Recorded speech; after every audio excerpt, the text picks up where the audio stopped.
शब्दों में रखो तो अलंकार है यह, तन मन से लगाओ तो श्रृंगार है यह, पर पास आकर आंखें मत दिखाना, पर पास आकर आंखें मत दिखाना, कहीं जल गए तो अंगार है यह। इन्हीं पंक्तियों के साथ मैं स्वागत करूंगा श्री सुदेश यादव जी का कि वह आए और अपनी कविता पाठ हम सभी के मध्य करें। यह किसी परिचय के मोहताज नहीं है, देश विदेश में ख्याति प्राप्त गाजियाबाद की तपोभूमि से हम सभी के मध्य श्री सुदेश यादव जी। मैं बहन श्रुति जी से भी आग्रह करूंगा कि वो स्टेज पे आ जाएं। मेरे स्वागत सम्मान में जो घनघोर तालियां आप लोगों ने बजाई,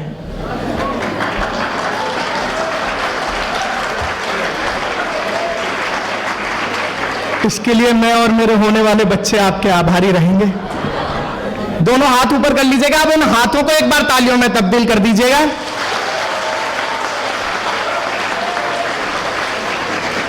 आने वाले 10-15 मिनट बस ऐसे ही मुझे थोड़ी सी तालियां बजाते रहिएगा, चाहे बाद में विकास भाई खाना मत देना, बस ये तालियां अगर मिल जाएंगे तो अपना काम हो जाएगा। बहुत अच्छा आप सुन रहे हैं भैया। कवि चाहे बेचारा बिना माइक के भी खड़ा रहे, कवित्री की व्यवस्था पहले करी जाती है। लेकिन सीधे सीधे आप तक पहुंचना चाहूंगा और इतना शानदार कार्यक्रम आप लोगों ने सजाया।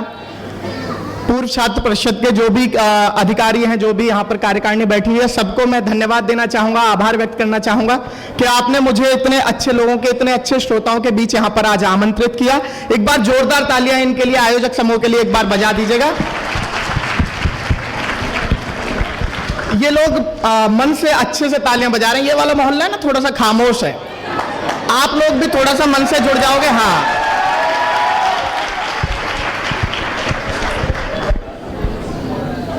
बताना चाहता हूं भैया, इसकी आवाज अगर थोड़ी बहुत और बढ़ सकती हो तो बढ़ा देना, जितनी बढ़ सकती हो उतनी बढ़ा देना।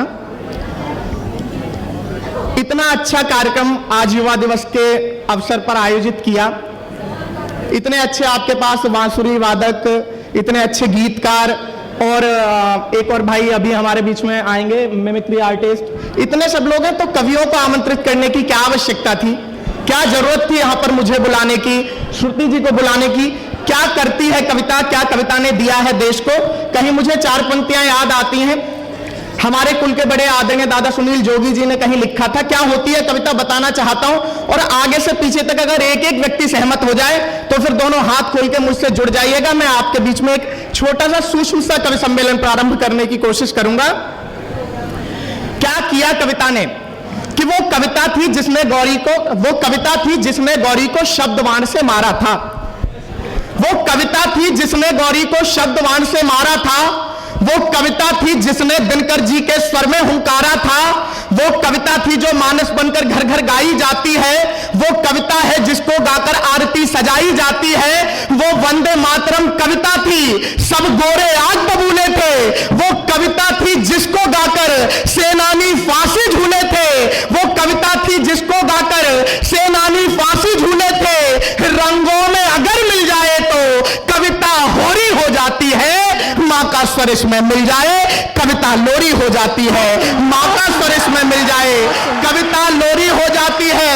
मत पूछो कविता की उड़ान, कि मत पूछो कविता की उड़ान, ये स्वाभिमान बन जाती है, वो कविता है जो सवा अरब का राष्ट्रगान बन जाती है, वो कविता है जो सवा अरब का राष्ट्रगान बन जाती है। और ये श्रुति जी को आमंत्रित किया, विकास भाई ने मुझे आपके बीच में बुलाया। क्यों बुलाया? कि ये राष्ट्र कहीं ना सो जाए रातों को जागा करते हैं, कि ये राष्ट्र कहीं ना सो जाए रातों को जागा करते हैं, इसकी खुशहाली की खातिर हम मन्नत मांगा करते हैं।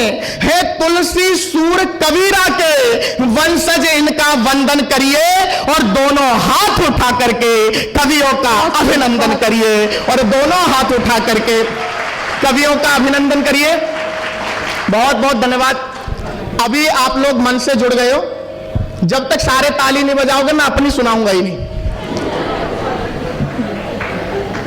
लेकिन काफी अच्छे से आप लोग सुन रहे हो, और फिर भी जो बीच बीच में खामोश है उन लोगों को बता दो कि ये मैं आपको बड़ी छोटी छोटी कविताएं सुना रहा हूं। अभी पीछे मुंबई एक कवि सम्मेलन में जाना हुआ, वहां पर एक कवि महोदय आए, उन्होंने इतनी लंबी कविता पढ़ी, इतनी लंबी कविता पढ़ी, इतनी लंबी कविता पढ़ी, इतनी लंबी कविता पढ़ी कि अग्रिम पंक्ति में बैठे हुए एक वीआईपी चल बस। ना ना, आपकी बात नहीं कर रहा हूं दादा। अब भाई साहब वीआईपी चल बसे तो पुलिस पकड़ के ले गई कवि को, जज साहब के सामने पेश किया गया। जज साहब ने कहा, अरे ओ दुष्ट कवि, तेरी कविता सुनकर एक वीआईपी चल बसा, एक श्रोता चल बसा, तुझे मृत्यु दंड दिया जाता है, बता तेरी अंतिम इच्छा क्या है। तो उस कवि ने जो अपनी अंतिम इच्छा बताई, अगर कहीं वो अंतिम इच्छा आप लोगों तक पहुंचे तो अपने हाथों को खोलिएगा। उस कवि ने कहा कि जज साहब, मेरी अंतिम इच्छा यह है कि एक बार वही वाली कविता आपको भी सुनाना चाहता हूं। बहुत खूब, बहुत खूब। तो भैया वो वाली कविता यहाँ पे तो नहीं सुनानी पड़ेगी ना, एक बार दोनों हाथ खोल के मन से जोरदार तालियां बजा दीजिएगा। इस उत्सव को महोत्सव में तब्दील करना है आप लोगों को।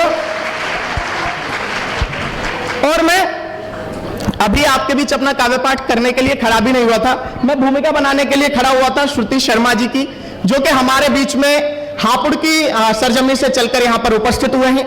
एक महनीय कवयित्री हैं जो धीरे धीरे काव्य मंचों पर अपनी पकड़ बनाती जा रही हैं। मैं आपसे निवेदन करूंगा, आपका छोटा भाई हूं स्वदेश यादव, मुझे जिस मन से जैसे आपको सुनना हो उस तरीके से सुनिएगा, मैं फिर भी अपना काम चला लूंगा। लेकिन जब आप इन्हें सुनेंगे तो थोड़ा सा अपना अतिरिक्त मन दीजिएगा, क्योंकि जब कोई व्यक्ति किसी कार्य को प्रारंभ करता है तो उसे आप लोगों का थोड़ा अतिरिक्त समर्थन की आवश्यकता पड़ती है। इन्हें थोड़ा सा मन से सुन लीजिएगा, उसके बाद जो भी आपका बचा खुचा मन हो वो मुझे दे दीजिएगा। मैं 4 पंक्तियों से इन्हें आमंत्रित करना चाहता हूं। एक बार इनके आमंत्रण में आपको जोरदार तालियां बजानी है, बताना है कि आप अतिथियों का सम्मान, उनका सत्कार कैसे करते हैं। कि हर एक मानव लिए दिल में बड़े अरमान सुनता है, हर एक मानव लिए दिल में बड़े अरमान सुनता है, पुकारे द्रौपदी जब जब तो वो भगवान सुनता है। और कभी स्वर कोकिला आशा लता मंगेशकर बनकर ये बेटी बोलती जब है तो हिंदुस्तान सुनता है। एक बार दोनों हाथ उठाकर जोरदार तालियों से आमंत्रित करिएगा, श्रुति शर्मा जी आए और आकर आपके बीच में अपना काव्य पाठ करें। बहुत बहुत धन्यवाद। मैं माँ शारदी को प्रणाम करती हूँ, स्वाभिमानी मंच को प्रणाम करती हूँ। आप सभी को युवा दिवस की हार्दिक शुभकामनाएं। बहुत बहुत धन्यवाद करती हूँ वरिष्ठ कवि का, और 4 पंक्तियों इनके सम्मान में रखती हूँ, सुनिएगा। बहुत बहुत धन्यवाद। कि तुम्हारे शब्दों के तीर आसमां छूते हैं, तुम्हारे शब्दों के तीर आसमां छूते हैं, तुम उठा लो कलम तो वो चीख देते हैं। तुम्हारे शब्दों के तीर आसमां छूते हैं, तुम उठा लो कलम तो वो चीख देते हैं। तालियों की झंकार से रोशन हर शाम होती है, तालियों की झंकार से रोशन हर शाम होती है। तुम्हारे काव्य के पैगाम में देश की शान होती है। बहुत बहुत क्या कहने, धन्यवाद बहुत बहुत। और अब आपके बीच बताती हूँ कि मैं क्या पढ़ती हूँ, क्या लिखती हूँ, तो सुनिएगा। मैं हिंदुस्तान की माटी का गौरव गान लिखती हूँ, मैं हिंदुस्तान की माटी का गौरव गान लिखती हूँ। है ऋषियों की धरा इसको मिला वरदान लिखती हूँ, है ऋषियों की धरा इसको मिला वरदान लिखती हूँ। जहाँ हो भारती की आरती हर देह हर मन में, मैं ऐसी मात की हुंकार जय जयकार लिखती हूँ। क्या कहने, जिंदाबाद। मैं हिंदी मात्र की हुंकार जय जयकार लिखती हूँ। नारी शक्ति हमारे बीच बैठी हुई है। 4 पंक्तियां, कुछ पंक्तियां इनके लिए रखती हूँ, समर्पित करती हूँ, सुनिएगा। बेटी हूँ कोई पाप नहीं, बेटी हूँ कोई पाप नहीं, कन्या हूँ कोई श्राप नहीं। बेटी हूँ कोई पाप नहीं, कन्या हूँ कोई श्राप नहीं, जीवित हूँ कोई लाश नहीं, जीवित हूँ कोई लाश नहीं। वंश नहीं तो अंश तो हूँ, वंश नहीं तो अंश तो हूँ। बेटा ना सही, बेटा ना सही, बेटी बनाकर पालो तुम, बेटा ना सही, बेटी बनाकर पालो तुम। थोड़ी आजादी थोड़ा प्रकाश मेरी तरफ तो डालो तुम। क्या कहने, थोड़ी आजादी थोड़ा प्रकाश मेरी तरफ तो डालो तुम। थोड़ा विश्वास करो तुम तो, थोड़ा विश्वास करो तुम तो, मैं मैरी कॉम बन जाऊंगी। वाह। थोड़ा विश्वास करो तुम तो, मैं मैरी कॉम बन जाऊंगी। बात आई सम्मान की तो मैं चंडी रूप धर जाऊंगी। वाह। बात आई सम्मान की तो मैं चंडी रूप धर जाऊंगी। घर का आंगन लांघ कर, घर का आंगन लांग कर बॉर्डर पर जा डट जाऊंगी और देश पर मिटकर मैं भी अपना नाम अमर कर जाऊंगी। क्या कहने, और देश जिंदाबाद। पर मिटकर मैं भी अपना नाम अमर कर जाऊंगी। जीवित वापस लौटूंगी या ध्वज में लिपट कर आऊंगी। जीवित वापस लौटूंगी या ध्वज में लिपट कर आऊंगी। देश पर मिटकर मैं भी इतिहास अमर कर जाऊंगी। देश पर मिटकर मैं भी इतिहास अमर कर जाऊंगी। खोलो बेड़ी पैरों की तुम, खोलो बेड़ी पैरों की तुम, शक्ति तुम्हें दिखाऊंगी। खोलो बेड़ी पैरों की तुम, शक्ति तुम्हें दिखाऊंगी। महाभारत का इतिहास तुम्हें फिर से याद दिलाऊंगी। महाभारत का इतिहास तुम्हें फिर से याद दिलाऊंगी। मत भूलो प्रण द्रौपदी का, मत भूलो प्रण द्रौपदी का, मैं लहू से केश धुलाऊंगी। मत भूलो प्रण द्रौपदी का, मैं लहू से केश धुलाऊंगी। मत भूलो झांसी की रानी, मत भूलो झांसी की रानी, मैं स्वाभिमान पे मिट जाऊंगी। वाह, क्या कहने, जिंदाबाद। आपके बीच रखती हूँ कि इश्क क्या होता है, श्रृंगार लिखती हूँ, श्रृंगार आपके बीच रखती हूँ कि इश्क त्याग है, बलिदान है। इश्क क्या है? नहीं मैं रुकूं बड़ी तेरी, नहीं राधा मुझे बनना।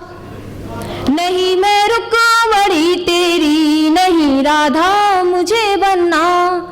बहे ना साथ जो तेरे, वही धारा नहीं बनना। बहे ना साथ जो तेरे, वही धारा नहीं बनना। बजे मुरली की धुन तेरी, हृदय अनुराग हो जाए। बजे मुरली की धुन तेरी, हृदय अनुराग हो जाए। तुझी में शाम हो मेरी, तू ही श्रृंगार हो जाए। क्या कहने, जिंदाबाद। क्या कहने, वाह। शाम हो मेरी, तू ही श्रृंगार हो जाए। तेरे बिन जो सूनी है, वही बेला नहीं बनना। तेरे बिन जो सूनी है, वही बेला नहीं बनना। जो तेरे बिन अधूरा है, वही मेला नहीं बनना। जो तेरे बिन अधूरा है, वही मेला नहीं बनना। सजे मेरी मोह की कश्ती, किनों का पार हो जाए। सजे मेरी मोह की कश्ती, किनों का पार हो जाए। तेरी मीरा बनूं मैं ही, मेरा तू शाम हो। क्या कहने, वाह। तेरी मीरा बनूं मैं ही, मेरा तू शाम हो जाए। चार पंक्ति आपके बीच रखती हूँ और अपना स्थान लेती हूँ। यहाँ युवा बैठे हुए, युवा दिवस हम मना रहे हैं, तो चार पंक्ति समर्पित करती हूँ आपको, सुनिएगा। कि उड़ती हवाओं का रुख मोड़ देंगे। वाह। उड़ती हवाओं का रुख मोड़ देंगे, दुश्मन के उठे हाथ तो वो हाथ तोड़ देंगे। क्या कहने, जिंदाबाद। उड़ती हवाओं का रुख मोड़ देंगे, दुश्मन के उठे हाथ तो वो हाथ तोड़ देंगे। देशभक्ति की रोशनी मन में जलाए रखकर, देशभक्ति की रोशनी मन में जलाए रखकर, हम इंद्रधनुष में भी तिरंगा जोड़ देंगे। वाह, क्या कहने, जिंदाबाद। हम इंद्रधनुष में भी तिरंगा जोड़ देंगे। बहुत सुंदर आपने सुना, आभार आपका, बहुत बहुत धन्यवाद। और इसके बीच में आमंत्रित करती हूँ अपने वरिष्ठ कवि, आइए इनके बारे में क्या ही, इनकी उपस्थिति के बारे में क्या ही शब्द दूं मैं। वरिष्ठ कवि ने दिल जीत लिया मेरा। दाढ़ी मूछी आई है, उम्र इतनी नहीं है मेरी भी अभी। मैं पहले सुना वरिष्ठ कवि तो मुझे लगा, मैंने कहा शायद कोई और भी आए हुए। नहीं, लेकिन बहुत शानदार पढ़ा और इतने शानदार काव्य पाठ के लिए आपकी तालियां पर्याप्त नहीं थी। एक बार दोनों हाथ खोल के जोरदार तालियां इनके लिए बजा दीजिएगा।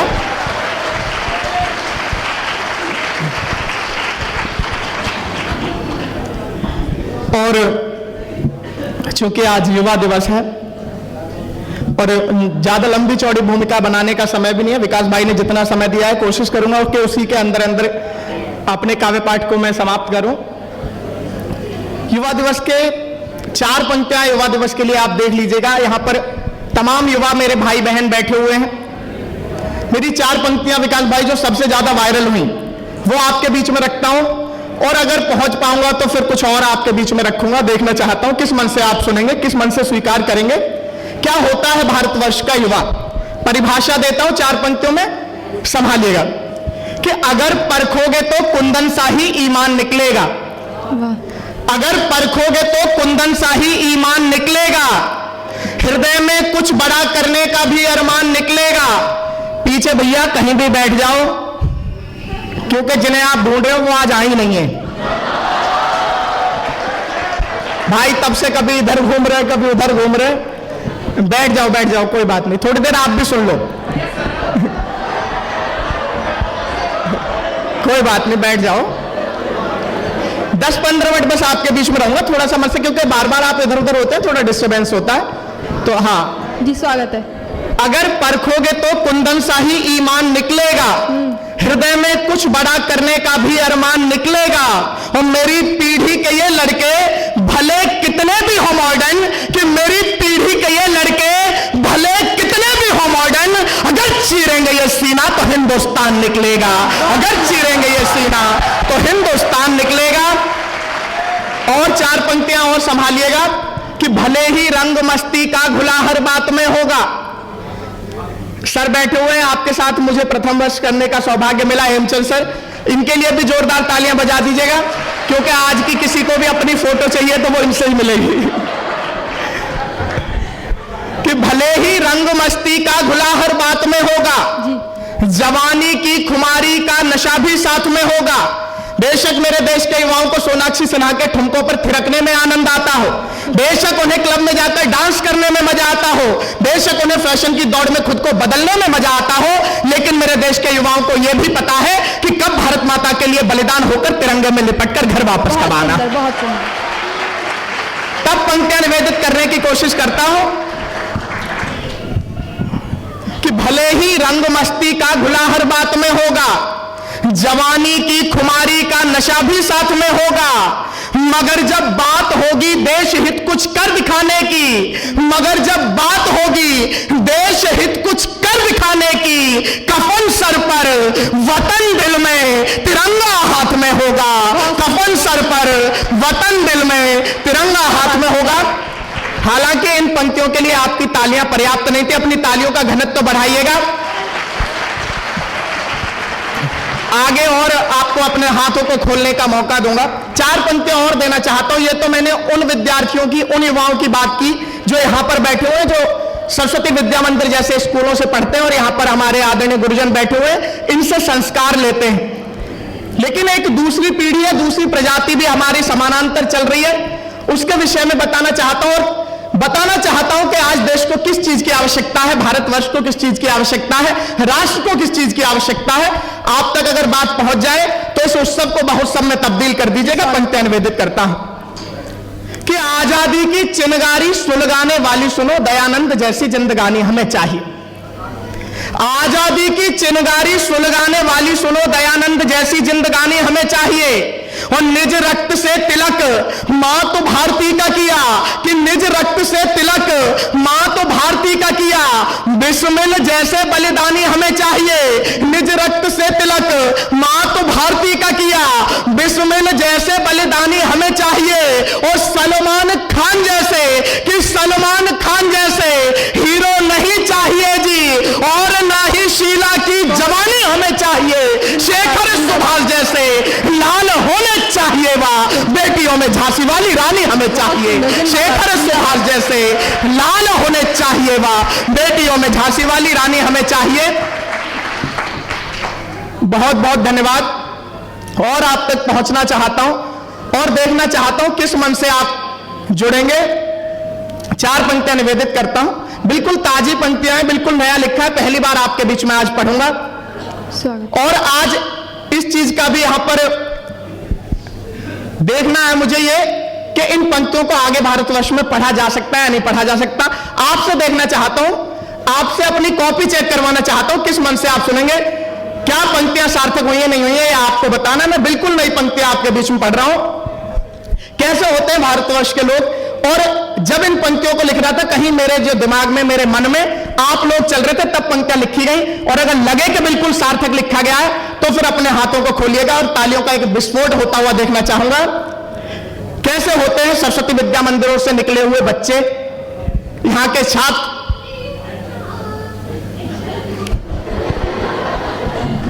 भैया ये बच्चा तो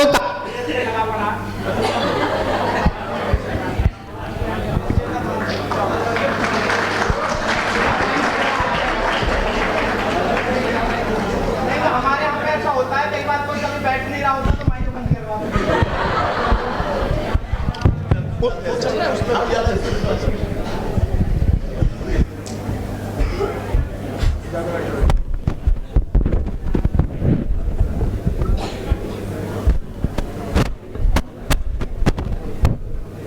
हेलो, आवाज आ रही है आप लोगों तक?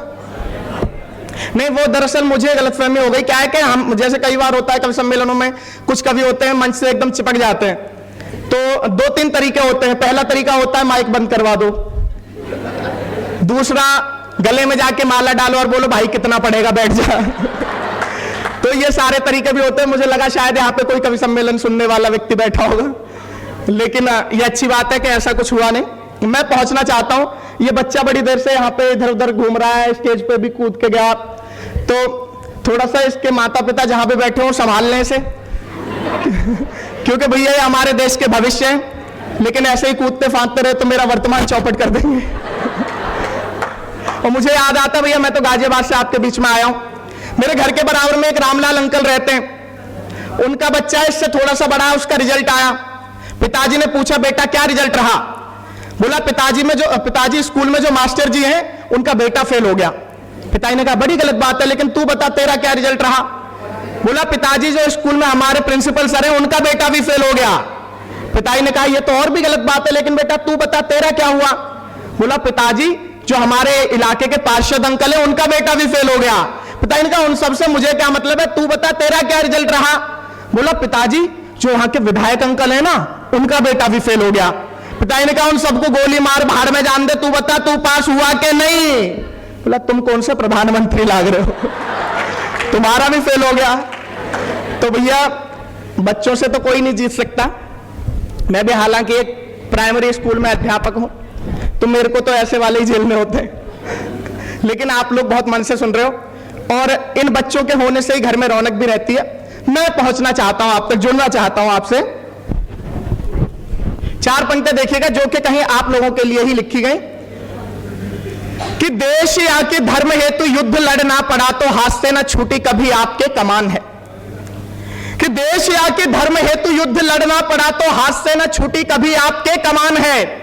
और तन मन धन से सदा ही है समर्पित और हृदय में धारा हुआ स्वाभिमान है। कि तन मन धन से सदा ही है समर्पित और हृदय में धारा हुआ स्वाभिमान है। और राष्ट्रभक्ति मान को बढ़ाती रही आपके वक्त, कि राष्ट्रभक्तिमान को बढ़ाती रही आपके वह आपसे ही बढ़ी माता भारती की शान है। और आपकी वजह से, कि आपकी वजह से ये वसुधा सुरक्षित है, आपकी वजह से ये भारत महान है, आपकी वजह से ये वसुधा सुरक्षित है, आपकी वजह से ये भारत महान है। और देखिएगा क्या है आप, कि तिरंगे का मान रखें देश का। भैया ये आपका हिंदुस्तान पाकिस्तान का मुद्दा अगर सॉल्व हो जाए तो थोड़ा सा मुझे भी सुन लो, मैं भी कुछ काम की बात कर रहा हूं। कि तिरंगे का मान रखें, देश का सम्मान रखें, भारत का नीचा कभी नाम नहीं करते। कि तिरंगे का मान रखें, देश का सम्मान रखें, भारत का नीचा कभी नाम नहीं करते। और वक्त पड़ने पे हाथ दिखाते निज वीरता भी, मां का दूध कभी बदनाम नहीं करते। कि वक्त पड़ने पे हाथ दिखाते निज वीरता भी, मां का दूध कभी बदनाम नहीं करते। और शर्म से झुकाना पड़े, कि शर्म से झुकाना पड़े शीश कभी मां के आगे, कि शर्म से झुकाना पड़े शीश कभी मां के आगे। भारती के लाल ऐसा काम नहीं करते। और समय पड़ने पे कटवाते निज शीश किंतु, समय पड़ने पे कटवाते निज शीश किंतु दुश्मनों को झुक के सलाम नहीं करते। समय पड़ने पे कटवाते निज शीश किंतु दुश्मनों को झुक के सलाम नहीं करते। बहुत बहुत धन्यवाद, बहुत मन से आपने सुना।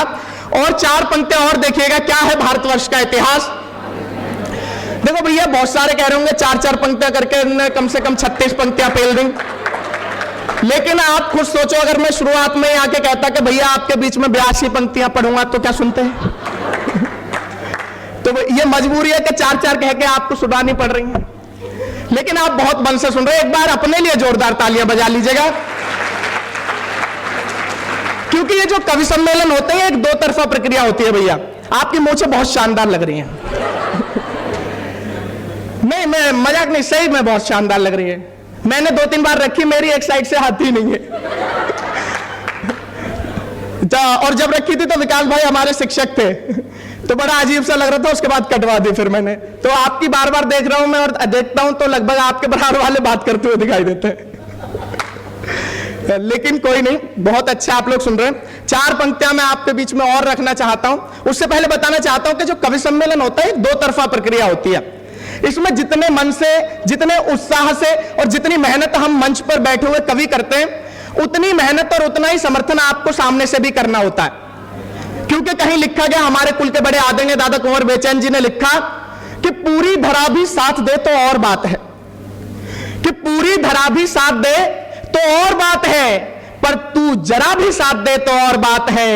और चलने को एक पांव पर भी चल रहे हैं लोग, कि चलने को एक पांव पर भी चल रहे हैं लोग, पर दूसरा भी साथ दे तो और बात है। आप लोगों का साथ देना बेहद आवश्यक है। थोड़ा मन से जुड़ जाइएगा, 2-4 मिनट और आपके बीच में हो, उसके बाद फिर अपना स्थान लूंगा। एक विशेष रचना है मेरी, क्योंकि अगले महीने 14 फरवरी को जो एक दंश हमें दिया गया, जो हमारे पड़ोसी मुल्क पाकिस्तान ने दिया, हमारे देश के लगभग 44 बेटे शहीद हुए। उस पर मैंने लगभग 1.5-2 मिनट की एक रचना लिखी। तिरंगा जब मैंने देखा उस घटना के बाद, तो तिरंगा मुझे 3 रंग में दिखाई नहीं दिया, बल्कि पूरा रक्त रंजित दिखाई दिया, लाल रंग से रंगा हुआ दिखाई दिया। तब मैंने तिरंगे से बात करने की कोशिश की, तो जो तिरंगे ने अपनी भावनाएं मुझे बताई, मैंने वो अपनी कविता में पिरोने की कोशिश की। छोटी सी रचना है, वो आपके बीच में रखूंगा, विशेष उसे ही रखने के लिए आया हूं, लेकिन उसकी भूमिका बनाने के लिए सब कर रहा हूं मैं, जिससे कि आप एक बार कविता को सुनने के माहौल में आ जाएं, जिससे कि जब मैं उस कविता को आपके बीच में पढ़ूं तो मुझे कोई भी व्यक्ति हिलता हुआ दिखाई ना दे, हर व्यक्ति उस कविता को सुनने की मानसिकता में हो। बस इसलिए ये मुझे मेहनत करनी पड़ रही है। 4 पंक्तियां और आपके बीच में रखूंगा, उसके बाद फिर सीधे सीधे उस कविता तक आपको लेकर जाना चाहता हूं। क्योंकि जब एक वीररस का कवि मंच पर आए और उसकी कविता में उन क्रांतिकारियों की बात ना हो जिन्होंने हंसते हंसते भारत माता के लिए अपने स्वयं के प्राणों को न्यौछावर कर दिया, भारत माता की गुलामी की बेड़ियों को काटने के लिए, तो लगता है कि कहीं कुछ अधूरापन रह गया है। मुझे याद आता है जब भगत सिंह की मां उनसे मिलने के लिए फांसी से एक दिन पहले जेल में पहुंचती है, तो भगत सिंह देखते हैं कि मां की आंखों में आंसू है। इस पर भगत सिंह ने सवाल किया कि मां तू रो क्यों रही है? तो मां ने उत्तर दिया कि बेटा अगर कल तुझे फांसी नहीं होती तो तू एक प्यारी सी दुल्हन घर लेकर आता और घर में रौनक आ जाती। इस पर जो उत्तर भगत सिंह ने दिया, अगर यहां पर बैठे हुए प्रत्येक व्यक्ति को लगे कि यह उत्तर सिर्फ और सिर्फ भगत सिंह दे सकते थे, यह उत्तर सिर्फ और सिर्फ मां भारती का एक सच्चा बेटा दे सकता था, यह उत्तर सिर्फ और सिर्फ एक क्रांतिकारी दे सकता था, तो फिर अपने दिलों में जो उनके लिए आदर, उनके लिए जो सम्मान हो, उसे अपनी तालियों में तब्दील करिएगा। भगत सिंह ने कहा कि मां तू रो मत, बल्कि घर जा, घर जाकर शादी की तैयारियां कर, पूरे घर को सजा दे, मोहल्ले भर में मिठाइयां बांट दे, क्योंकि तेरा भगत आज मर नहीं रहा, बल्कि तेरा भगत तो आज फांसी रूपी घोड़ी पर सवार होकर आजादी की दुल्हन लेने जा रहा है। लेकिन कहीं जब ऐसे क्रांतिकारियों को भी पाठ्य पुस्तकों में आतंकवादी पढ़ाया जाने लगे, तो फिर लिखने के लिए मजबूर होना पड़ता है। तब आपका छोटा भाई स्वदेश यादव 4 निवेदन आपसे करता है। अगर निवेदन स्वीकार हो जाए तो फिर अपने हाथों को खोलिएगा, मैं देखना चाहता हूं किस मन से आप सुनते हैं। घास के निवाले खाए किंतु कभी झुका नहीं, महाराणा जैसा स्वाभिमानी मत भूलना। घास के निवाले खाए किंतु कभी झुका नहीं, महाराणा जैसा स्वाभिमानी मत भूलना। और निज सुत वार दिया मातृभू की रक्षा हेतु, कि निज सुत वार दिया मातृभू की रक्षा हेतु, पन्ना धाय जैसी कुर्बानी मत भूलना। और खादी और चरखे से, कि खादी और चरखे से आजादी न आई मित्र, कि खादी और चरखे से आजादी न आई मित्र, बलिदानों की है ये निशानी मत भूलना। और चाहे दुनिया की हर बात भूल जाना, किंतु शेखर भगत की जवानी मत भूलना। चाहे दुनिया की हर बात भूल जाना, किंतु शेखर भगत की जवानी मत भूलना। यही उम्मीद थी आप लोगों से, उसी मन से आपने स्वीकार किया। बहुत बहुत आपको धन्यवाद देता हूं, प्रणाम निवेदित करता हूं। और जब चंद्रशेखर आजाद तक पहुंचा हूं तो एक बात मुझे और याद आती है। आप सभी लोगों ने पढ़ा होगा, अपनी पाठ्य पुस्तकों में कि जब चंद्रशेखर आजाद को उनके अंतिम समय में जब चारों तरफ से अंग्रेजों ने घेर लिया अल्फ्रेड पार्क में और चारों तरफ से अंधाधुंध गोलीबारी की जा रही थी, तो चंद्रशेखर आजाद सामने से अकेले उसका मुकाबला कर रहे थे अपनी पिस्टल से और अंत में उन्होंने अपनी माउजर से गोली मारी और शहीद हो गए। लेकिन जब मैंने इस घटना को पढ़ा तो मेरे कवि हृदय में एक प्रश्न उपजा कि क्या ऐसा संभव है कि सौयों अंग्रेजों के सैनिक वहां पर गोलीबारी कर रहे थे और वो लगातार गोलियां चला रहे थे और कोई भी गोली जाकर चंद्रशेखर आजाद को नहीं लगी? क्या ऐसा संभव है? तो जो उत्तर मेरे दिल से निकल कर आया वो उत्तर आप लोगों के बीच में उछालना चाहता हूं। चौथी पंक्ति में उत्तर आपके बीच में आएगा और यह बताने की कोशिश करता हूं कि अगर उन चलती हुई गोलियों ने चंद्रशेखर आजाद के सीने को छलनी नहीं किया तो उन गोलियों ने आखिर क्या किया? क्योंकि अगर गोलियां चल रही है, बंदूक से गोली निकली है तो कुछ ना कुछ तो करेगी। तो उन गोलियों का क्या कार्य था, उस कार्य को आपके बीच में रखता हूं और अगर यहां पर बैठा हुआ प्रत्येक व्यक्ति सहमत हो तो अपने दोनों हाथों को हवा में लहराता हुआ मुझे दिखाई देना चाहिए, मुझे पता लगना चाहिए कि हां आप लोग मेरी बात से सहमत हैं। चौथी पंक्ति में ध्यान से सुनिएगा, चौथी पंक्ति में उत्तर आएगा कि क्यों चंद्रशेखर आजाद के सीने को कोई भी गोली छलनी नहीं कर पाई। कि शौर्य और साहस की बात जब भी उठेगी तब तब याद आएंगी वही कहानियां। शौर्य और साहस की बात जब भी उठेगी तब तब याद आएंगी वही कहानियां। और मां तो भारती की रक्षा है तो मां के लाडलों ने, कि मां तो भारती की रक्षा है तो मां के लाडलों ने होम कर डाली चढ़ती हुई जवानियां। कि माता भारती की रक्षा है तो मां के लाडलों ने होम कर डाली चढ़ती हुई जवानियां। और एक हाथ पिस्टल पे दूजा हाथ मूंछों वाली, कि एक हाथ पिस्टल पे दूजा हाथ मूंछों वाली अब भी छपी हुई है दिल में निशानियां। और शेखर का सीना, कि शेखर का सीना नहीं चीरने की हिम्मत थी, अंग्रेजी गोली ठोकती रही सलामियां। शेखर का सीना नहीं चीरने की हिम्मत थी, अंग्रेजी गोली ठोकती रही सलामियां। बहुत बहुत धन्यवाद, बहुत मन से आपने सुना। और जिस रचना के लिए आपके बीच में मैंने कहा था उस रचना से आपको जोड़ना चाहता हूं। उससे पहले नहीं, अगर मन नहीं है तो आप बता सकते हो, मेरे को वैसे भी यहां पे कोई पेमेंट तो नहीं मिलने रही है। मैं भैया सिर्फ विकास भाई का, आप लोगों का प्यार था इसलिए यहां पर आया हूं। आप लोगों को अगर लगता है कि सुनाना चाहिए तो एक बार जोरदार तालियां बजा के आदेशित करिएगा।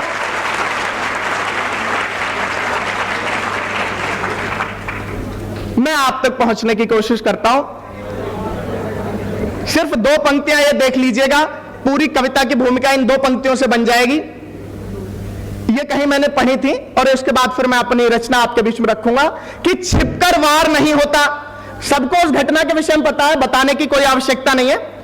कि छिपकर वार नहीं होता यदि सिंहों की संतान पर, कि छिपकर वार नहीं होता यदि सिंहों की संतान पर, तो केवल 44 काफी थे पूरे पाकिस्तान पर। केवल 44 काफी थे पूरे पाकिस्तान पर। और अब थोड़ा मन से सुनिएगा कि श्वेत के संग रंगधानी भी कहीं पर खो गया है। श्वेत के संग रंग दो घटनाएं घटी, पहली वो और उस एक दूसरी जो घटना घटी वो ठीक उसके 13 दिनों बाद, जब मेरे देश के जाबाज सैनिक उनकी सीमा में घुसे और कई गीदड़ों को मारने के बाद जब वापस लौटे, उसके बाद तिरंगा जब शान से लहरा रहा था, तो कविता का मैंने दूसरा जो भाग उसके बाद लिखा, 1.5 मिनट का पहला भाग है, आधे मिनट का दूसरा भाग है, सिर्फ 2 मिनट की कविता है, मन से सुन लीजिएगा। कि श्वेत के संग रंगधानी भी कहीं पर खो गया है, कि श्वेत के संग रंगधानी भी कहीं पर खो गया था, श्वेत के संग रंगधानी भी कहीं पर खो गया है, चक्र का वह रंग नीला भी कहीं गुम हो गया है। लग रहा जैसे तिरंगा क्रोध से हो तमतमाया, कि लग रहा जैसे तिरंगा क्रोध से हो तमतमाया। आंख से आंसू नहीं था रक्त को उसने बहाया, आंख से आंसू नहीं था रक्त को उसने बहाया।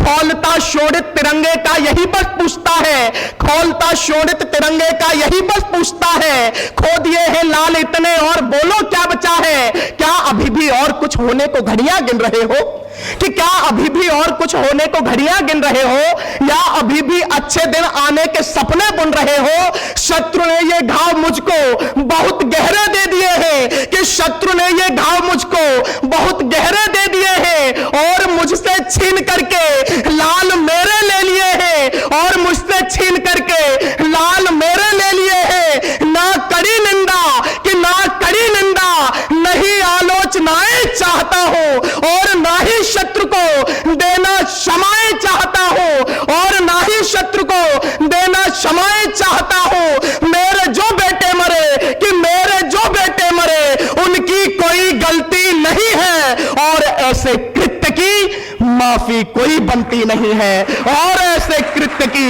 माफी कोई बनती नहीं है और ऐसे कृत्य की माफी कोई बनती नहीं है। तब तलक ये जिस्म मेरा लाल रंग का ही रहेगा कि तब तलक ये जिस्म मेरा लाल रंग का ही रहेगा और है धिक्कार तुमको शब्द बस ये ही कहेगा और है धिक्कार तुमको शब्द बस ये ही कहेगा जब तलक के खून के कि जब तलक के खून के बदले नहीं तुम खून लोगे और आता ताइयों को गोलियों से भून दोगे और आता ताइयों को गोलियों से भून दोगे। और तिरंगा ही ऐसे कहने की हिम्मत कर सकता है। देश के प्रधान को ललकारता हुआ तिरंगा कहना चाहता है। दो पंक्तियां आपके बीच में निवेदित करता हूं, अपने हाथों को खोलिएगा, तिरंगे के साथ खड़े होने की हिम्मत करिएगा कि तब तलक ये जिस्म मेरा लाल रंग का ही रहेगा और है धिक्कार तुमको शब्द बस ये ही कहेगा जब तलक के खून के बदले नहीं तुम खून लोगे और आता ताइयों को गोलियों से भून दोगे। आज मेरे जख्म पर कि आज मेरे जख्म पर मरहम सुनो ऐसे लगाना कि आज मेरे जख्म पर मरहम सुनो ऐसे लगाना मेरे एक एक लाल के बदले में 100-100 शीश लाना मेरे एक एक लाल के बदले में 100-100 शीश लाना।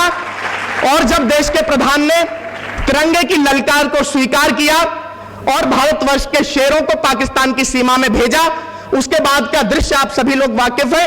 तब तिरंगे के परिवर्तित तेवरों को गाने की कोशिश करता हूं और उसके बाद अपना स्थान लूंगा कि सह चुका था बहुत अब मैं और सह सकता नहीं था, सह चुका था बहुत अब मैं और सह सकता नहीं था, बिन लिए बदला शहादत का मैं रह सकता नहीं था, बिन लिए बदला शहादत का मैं रह सकता नहीं था। और सैनिकों को छूट दी कि सैनिकों को छूट दी पूरी कहानी रोक आए, सैनिकों को छूट दी पूरी कहानी रोक आए, मेरे बेटे घर में घुसकर गीदड़ों को ठोक आए, मेरे बेटे घर में घुसकर गीदड़ों को ठोक आए और अपने मन के वो पूरे करके अरमान चले आए कि अपने मन के वो पूरे करके अरमान चले आए, लिया शहादत का बदला फिर वीर जवान चले आए और बैठ पाक की गोदी में जो पाक पाक चिल्लाते थे कि बैठ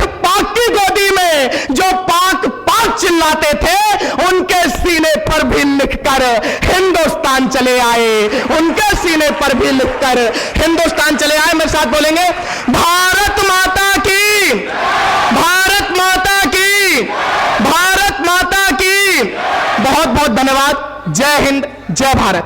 बहुत बहुत